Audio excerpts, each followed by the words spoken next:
Magandang umaga po at live mula dito sa Pag-asa Weather Forecasting Center. Narito na ang antayan ng ating panahon ngayong araw ng Linggo, August 3, 2025. At sa ating latest satellite images, makikita po natin na southwest monsoon o habagat pa rin na nakakaapekto, partikular na dito sa may extreme northern Luzon, yung area po ng Batanes, na makararanas ng generally po no, may mga pag-ulan at mga kalat-kalat ng mga pag-ulan, pagkilat, pagkulog at maulap na kalangitan dito sa may area ng Batanes. Sa nalabing bahagi natin bansa, makikita nyo walang halos mga kaulapan po no, sa ating malaking bahagi ng ating kapuluan. Dahil po dito generally fair weather at medyo mainit na panahon ang mararanasan sa malaking bahagi ng ating bansa ngayong araw na ito.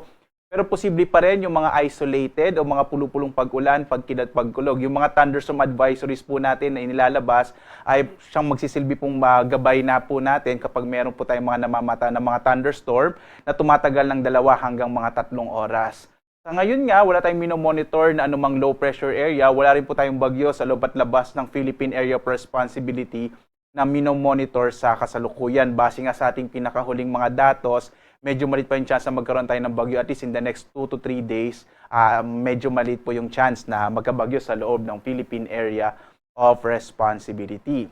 Dito nga sa Luzon, narito ang ating inasang magiging lagay ng panahon. Malaki yung chance ng mga pag-ulan, partikular na sa bahagi ng lalawigan ng Batanes, habang nalabing bahagi ng Luzon, makararanas po ng mga isolated o pulupulong pag-ulan, pagkidlat, pagkulog, lalo na sa hapon hanggang sa gabi. Medyo mainit pa rin yung tanghali natin dito sa malaking bahagi ng Luzon. Yung agwat nga ng temperatura sa Lawag, 25 to 31 degrees Celsius.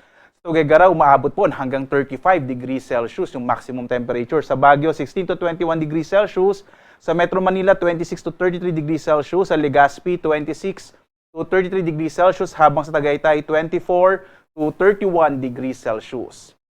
Sa bahagi naman ng Palawan, Visayas at Mindanao, makikita po natin sa area ng Palawan, generally fair weather din ang mararanasan na may mga isolated rain showers and thunderstorms. Agwat ng temperatura sa Kalayaan Islands, 25 to 32 degrees Celsius. Dito naman sa Puerto Princesa, 25 to 32 degrees Celsius.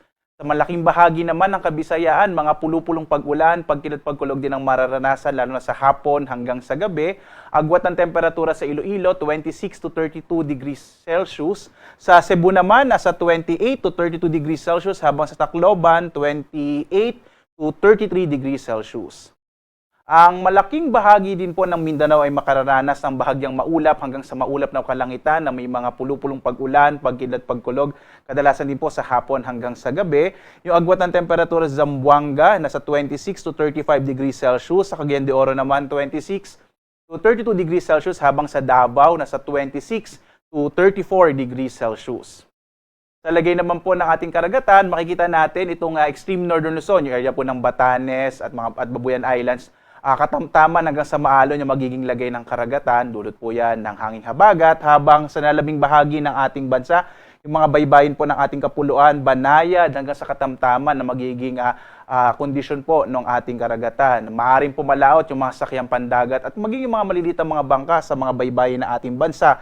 Bangabat nagbababala pa rin ang pag-asa sa mga potential po ng mga thunderstorm na kung minsan nagpapalakas ng alon ng ating karagatan. Kaibayang pag-ingat pa rin po mga kababayan. Narito naman yung ating inaasang magiging lagay ng panahon susunod na 4 na araw. Nakita po natin magpapatuloy yung maulap na kalangitan na may mga pag-ulan sa may bahagi na extreme northern Luzon, itong Batanes area, dulot ng southwest monsoon o habagat. Pagdating po ng araw ng Martes hanggang Miyerkules, generally fair weather. Medyo mainit pa rin sa malaking bahagi ng ating bansa pagdating na araw ng Martes hanggang Miyerkules, pero posible yung mga thunderstorms sa hapon hanggang sa gabi. Pagdating po ng araw ng Huwebes, posible may mabuong low pressure area sa may silangan ng Luzon. At maaaring magdala ito ng maulap na kalangitan, partikular na sa may bahagi ng Bicol region at ng Eastern Visayas. Muli po, pwede pa naman itong magbago at magbibigay tayo ng mga update. Yung update po natin kapag 5 a.m. at 5 p.m. ng hapon. Samantala naman, ang ating araw ay sisikat, ganap na 5:40 ng umaga at lulubog, ganap na 6:25 ng gabi.